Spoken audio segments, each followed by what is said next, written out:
লাল রেঞ্জওয়ালা লাল বিয়াকনিয়া গত মরশুমে আই লিগে 15টি গোল করে সুনীল ছেত্রীর রেকর্ড ভেঙেছিলেন। তখনই নজর কেড়েছিলেন ভারতের এই তরুণ তারকা। বর্তমানে আইজল এফসির হয়ে খেলেন তিনি। গত মরশুমে আই লিগের সর্বোচ্চ গোলদাতা হওয়ার পর ভারতের জাতীয় দলে ডাক পেয়েছিলেন। শুধু তাই নয়, মোহনবাগানের হয়ে সই করেছিলেন লাল রেঞ্জওয়ালা লাল বিয়াকনিয়া। তবে মেডিকেল টেস্টে উত্তীর্ণ হতে না পারায় শেষ পর্যন্ত চুক্তি ভেস্তে যায়। চোট আর হতাশা নিয়েই পুনরায় নিজের শহরে ফিরেছিলেন। কলকাতা থেকেই চিকিৎসা করানো হয় তার। হাল ছেড়ে দেননি লাল বিয়াকনিয়া। কঠোর পরিশ্রম করে চোট সারিয়ে চলতি মরশুমে আবারও মাঠে ফিরেছেন তিনি। চলতি মরশুমে আইজল এফসির হয়ে এখনো পর্যন্ত 8 ম্যাচে 7টি গোল করেছেন।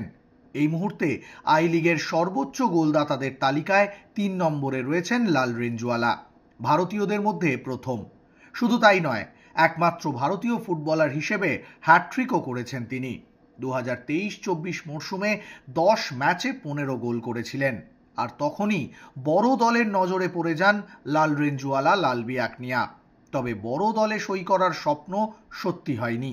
আরও একবার নিজেকে প্রমাণ করে ভারতীয় ফুটবলে নিজেকে প্রতিষ্ঠা করার লড়াই লড়ছেন লাল রেঞ্জওয়ালা লাল বিয়াকনিয়া।